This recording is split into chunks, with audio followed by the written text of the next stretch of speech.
Je dirais que nous sommes en plein symbolisme cosmique.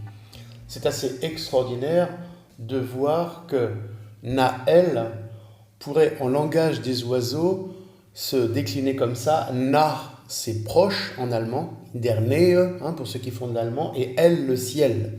Donc proche du ciel. Et cet enfant a été quelque part comme un symbole d'un sacrifice pour aller vers le ciel ou avertir, c'est l'objet de cette vidéo, des foudres du ciel qui peuvent nous tomber dessus. Voilà, je fais un peu mon mauvais prophète. Ce qui est très curieux aussi, c'est qu'il avait 17 ans. Et 17 est un nombre très très important au niveau symbolique et au niveau atomique, puisque c'est le chiffre du chlore.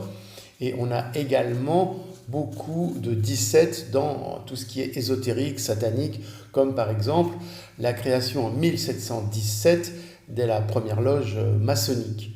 Donc ça, je le développe ou je développerai dans d'autres vidéos plus précises. Le 17, nombre du chlore, nous ramène à l'estomac avec l'acide chlorhydrique, NaCl, qui est très important pour gérer l'acidité du corps. Le sodium pour gérer le mécanisme de transmission du sodium, donc la cohérence au niveau des organes par l'intermédiaire des épiplombs. Ça, c'est la théorie de Perot-Minot. Et l'estomac, qui est aussi le symbole de la maison du père, PER, du père, PER, la maison en Égypte. Je dis souvent père. Donc vous voyez, quelque chose a été vraiment initié, je pense, par les énergies supérieures au niveau de cet événement dramatique qui s'est produit, et là c'est la deuxième partie du début de ce post, au moment d'une éruption solaire majeure de classe X, on appelle ça les X-flares, donc que nous on suit, que vous pouvez suivre sur internet, sur les sites spécialisés, et qui donc a envoyé progressivement jusqu'au 5 juillet les énergies cosmiques, donc la bouillie cosmique, par donc les particules qui, bien entendu, atteignent la Terre, atteignent les cerveaux et les échauffent, les déstabilisent d'un coup. Et c'est pour cela que l'on peut entendre sur les médias que même des gamins normaux, sans casier judiciaire, qui n'étaient même pas des Arabes, enfin, vous voyez, prénoms arabes, se sont déchaînés dans la rue. Oui, parce que tout le monde est impacté, que ce soit les musulmans, les chrétiens, etc. Tous ceux qui ont des cerveaux qui ne sont pas activés de notre point de vue en système vibratoire quantique pour digérer ces informations, et Dieu sait si c'est difficile. Donc en gros, ça les fait chauffer, cela les disturbe complètement, et ils vont après aller faire des folies. Donc vous voyez, le départ des émeutes le 27 juin correspond pile poil à l'éjection de masse coronale. Donc on voit quand même que les cerveaux, pour ceux qui nous suivent dans cette théorie, on est très contesté, mais quelque part on s'en fiche parce qu'on sait que c'est ça. Donc les cerveaux sont très connectés, mais comme ils ne savent pas digérer ce surcroît d'informations solaires, ils pètent les plombs. Et la masse est arrivée donc sur Terre le 5 juillet, où dans l'Amérique de l'Ouest, il y a eu beaucoup de perturbations. Et une fois qu'elle a fait son effet, si vous voulez, qu'elle s'est déchargée sur Terre, tout se vide, ça s'en va comme une prise de terre, et les cerveaux se sont calmés, et les émeutes ont, comme par miracle, diminué, cessé d'un coup. Donc vous voyez le mécanisme d'interaction. Donc maintenant, la deuxième partie de ce post, c'est les avertissements de la Vierge par rapport à des événements semblables majeurs qui peuvent mener jusqu'à l'extinction de l'humanité par justement ce réchauffement. Alors c'est pas le réchauffement climatique, c'est le réchauffement du cerveau qui, comme on a vu, peut mener au paroxysme de la violence. Donc je vous passe l'extrait de l'avertissement de la Vierge et je vous reprends après. Parle à travers cette statue, et que dit-elle? Alors le 6 juillet 1973, elle promet à Sœur Agnès la guérison de sa surdité, parce qu'elle est sourde, mais elle lui dit qu'il faudra qu'elle soit patiente, et effectivement, le miracle surviendra, mais 9 ans après. Et elle lui demande de beaucoup prier et d'offrir sa souffrance pour le pape, les évêques et les prêtres. Second message, le 3 août, appel à la prière pour adoucir la colère de Dieu. Là, on voit que la Vierge est dans une préparation de Sœur Agnès, mais aussi des hommes, pour expliquer ce qui peut éventuellement se passer. Donc, appel à la prière pour adoucir la colère de Dieu, dit la Vierge Marie. Elle demande des consolateurs pour son fils, des consolateurs qui fassent réparation en menant une vie humble et pauvre, car son fils a besoin de consolateurs parce que les hommes vont trop loin dans l'ignorance et l'indifférence de Dieu. Et la Vierge prévient qu'il pourrait y avoir un châtiment qu'elle retarde jusque-là de par ce qu'elle-même est capable d'offrir. Et puis le troisième message, le 13 octobre 1973, alors il est terrible, la Vierge Marie insiste sur le châtiment, dit-elle, pire que le déluge, qui arrivera si les hommes ne se convertissent pas, un feu du ciel qui anéantira la plupart de l'humanité. La Vierge précise même que les survivants seront si désolés qu'ils envieront les morts. Alors, Marie donne 2 armes pour lutter contre ce châtiment. Elle dit tout cela peut ne pas arriver. Vous avez l'arme du rosaire, la récitation du chapelet, donc les Je vous salue Marie. Et puis, le Saint-Sacrement, le fait de croire, elle insiste beaucoup sur le fait de croire en la présence réelle de son Fils dans l'Eucharistie. Merci Véronique. Alors, premier clin d'œil biosymbolique, je dirais, du message de la Vierge, c'est elle s'adresse à la surdité. Elle dit que la surdité va disparaître. Eh bien, la surdité nous ramène au temporal et vous connaissez bien sûr le mécanisme du temporal pour l'accès au cerveau vibratoire quantique. Elle dit que cela va mettre 9 ans. Eh bien, 9, c'est un chiffre extrêmement important. 9, Jupiter, la médecine, bref, c'est un cycle important. Tesla a soutenu que ces nombres étaient fondamentaux dans la création et le maintien de l'univers, et qu'ils étaient présents dans tous les phénomènes naturels. Pour Tesla, le 3, le 6 et le 9, ça représente l'énergie, la fréquence et la vibration. Et comme je le disais juste avant, pour comprendre l'univers, il faut penser en termes d'énergie, de fréquence et de vibration. Ce troisième avertissement le plus terrible se fait lorsque nous avons la conjonction Mars conjoint Lune en Taureau. Nous savons que la conjonction Mars-Lune en astrobiotique correspond à l'enroulement du cerveau frontal et que si cet enroulement ne se fait pas, vous avez un blocage au niveau du cerveau frontal et un conflit d'inflammation. C'est-à-dire à la fois vous êtes bloqué, buté, puisque vous luttez avec une corne qui ne va pas bien au niveau du frontal, et vous avez un conflit d'inflammation du cerveau qui s'enflamme. Donc on est en rapport avec le CVQ, l'enroulement frontal qui doit bien se faire. On l'a en Taureau, donc en rapport avec la gorge et la thyroïde, et l'on trouve en ce moment énormément de blocages de thyroïde, car c'est comme si la gorge était bloquée. Maintenant, passons aux tentatives de prévision de toutes ces perturbations. Donc, nous allons voir que demain, mardi 11 juillet, Mars va passer en Vierge. Donc, il va passer dans le signe de la Vierge, donc l'action de la Vierge. Il va être opposé à Saturne. Donc, nous, on sait que c'est un mécanisme d'information, mais il faudrait que la Lune soit conjointe. Alors, la Lune est conjointe à Jupiter, donc ça ne colle pas vraiment. Donc, on va juste observer demain le passage de Mars en Vierge pour voir ce qui se passe dans l'axe christique, c'est-à-dire Vierge-Poisson, un Poisson Vierge. Saturne en Poisson opposé à Mars en Vierge.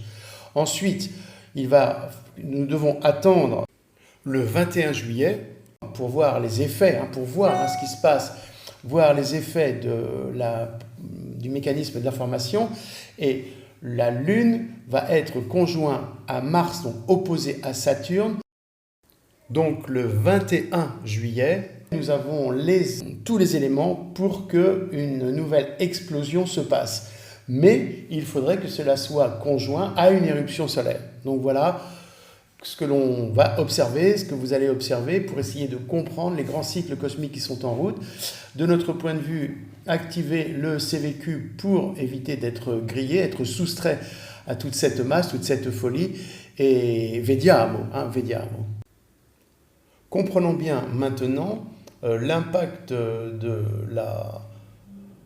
des injections sur 4 milliards d'individus qui ont donc injecté du gras, c'est-à-dire un récepteur carbone, c'est-à-dire quelque part du charbon dans votre organisme. Eh bien, le charbon a pour nature de s'enflammer. Donc si vous avez un rayonnement cosmique, un peu, vous savez, comme on met une loupe avec les rayons du soleil pour faire brûler et démarrer le feu de quelque part, quelques brindilles, hein, tout le monde a fait ça. Eh bien, on a l'équivalent de la même chose entre le soleil, notre corps, et le charbon activé. Donc c'est pour ça que ça chauffe. Maintenant, la preuve, c'est l'état décent de la planète. Donc je vous avais dit qu'on avait des retours d'examens qui sont faits comme nous le faisons sur le sang, où cela montre un état lamentable, donc complètement, on va dire, graphéné. Allez, on y va. Donc cela, si vous voulez, est une sorte d'amplificateur, de chaudière pour faire chauffer. Théorie du complot oblige, celui du Titanic, hein, on est tous conscients que c'est évidemment un complot pour éradiquer ceux qui ne voulaient pas la création de la Fed. Eh bien, est-ce que c'est un clin d'œil des Illuminati ou autre? On avait une soute à charbon qui avait pris feu. Le journaliste irlandais Senan Moloney cherche à savoir si l'incendie déclaré dans la soute à charbon du Titanic a pu être la cause de son naufrage. Il se rend à Londres pour rencontrer plusieurs experts de renommée mondiale et trouver des réponses à ces questions. Bonjour. Enchanté. Merci d'être venu. Regardez. C'est l'emplacement d'une soute à charbon? Oui, ça donne sur une soute. Incroyable. Guillermo Rein est l'un des rares scientifiques spécialisés dans les feux de charbon. Ça pourrait tout à fait avoir été provoqué par un feu couvant. D'après lui, l'incendie s'est sans doute déclaré tout seul. Il aurait brûlé un certain temps avant d'être détecté. Le plus inquiétant avec un feu de charbon, c'est qu'il n'a pas besoin d'un élément déclencheur. Il est spontané. On appelle ça l'auto-échauffement. Pas besoin d'un pyromane ni d'un accident. Le noyau du lit de charbon se met à chauffer lentement. Puis le foyer s'étend. Quand on détecte un feu couvant dans un tas de charbon, c'est qu'il se consume déjà depuis plusieurs jours, voire plusieurs semaines. Sur le Titanic, l'incendie est découvert le jour du départ de Belfast. Mais le charbon a été chargé dans les soutes 3 semaines auparavant. J'ai lu des récits de témoins qui ont embarqué à Belfast et qui ont vu de la fumée monter d'une soute à charbon. Cela signifie-t-il que le feu brûlait depuis plusieurs semaines? Oui. C'est vrai? Le problème, c'est que lorsqu'on remarque une odeur ou n'importe quel signe d'incendie dans une soute, c'est déjà trop tard. Et c'est très difficile d'éteindre un feu couvant. Les matières auto-échauffantes peuvent atteindre des températures de 500 à 1000 degrés. Si le feu brûlait en effet à plus de 1000 degrés, il est peut-être à l'origine de la trace noire visible sur les photographies. La soute à charbon se trouve entre la coque et une cloison interne étanche, 2 éléments essentiels de la structure. Et qui n'a pas retardé ou empêché le départ du Titanic, qui a été affaibli au niveau de ses flancs par rapport à ses feux. C'est drôle quand même comme coïncidence. Voilà, on dirait coïncidence sur coïncidence, comme dit la police, ne sont plus des coïncidences. Donc voici encore des images du sang en cohérence quantique, donc qui est revenu en cohérence quantique grâce au mécanisme de nettoyage homéobiotique.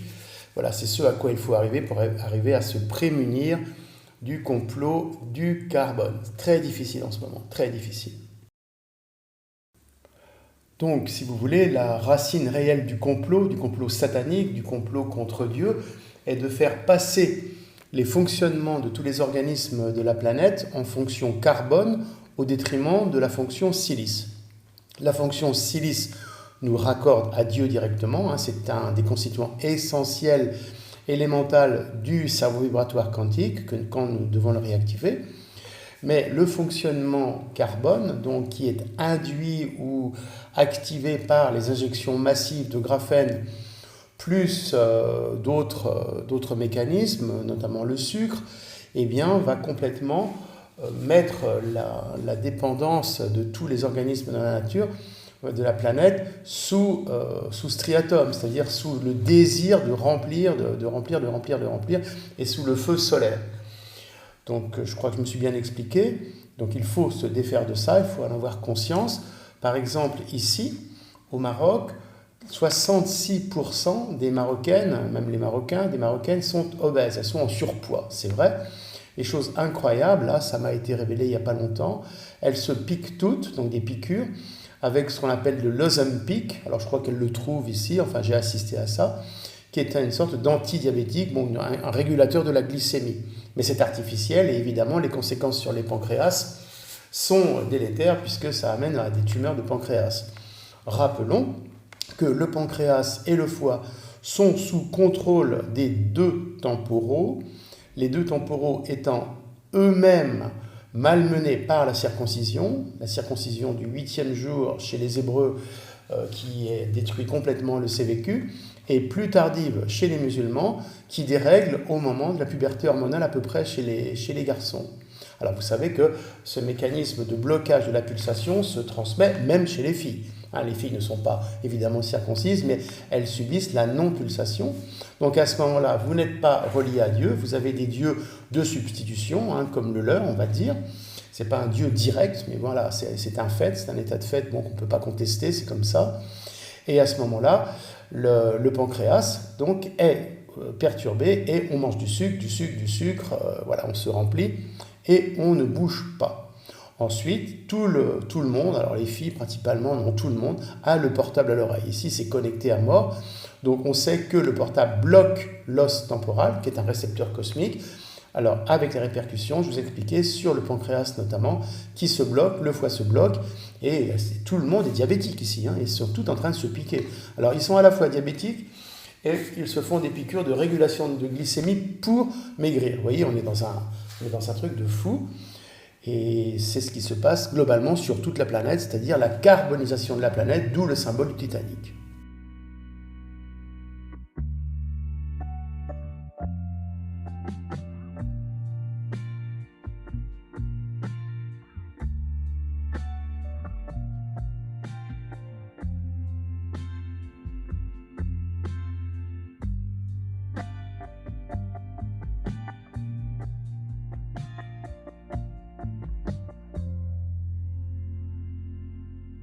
Heureux qui, comme Ulysse, a fait un bon voyage. C'est un peu notre leitmotiv chaque jour et on compte donc bien vous rendre, une fois de plus, aussi heureux que lui. Alors bienvenue dans Invitation au voyage.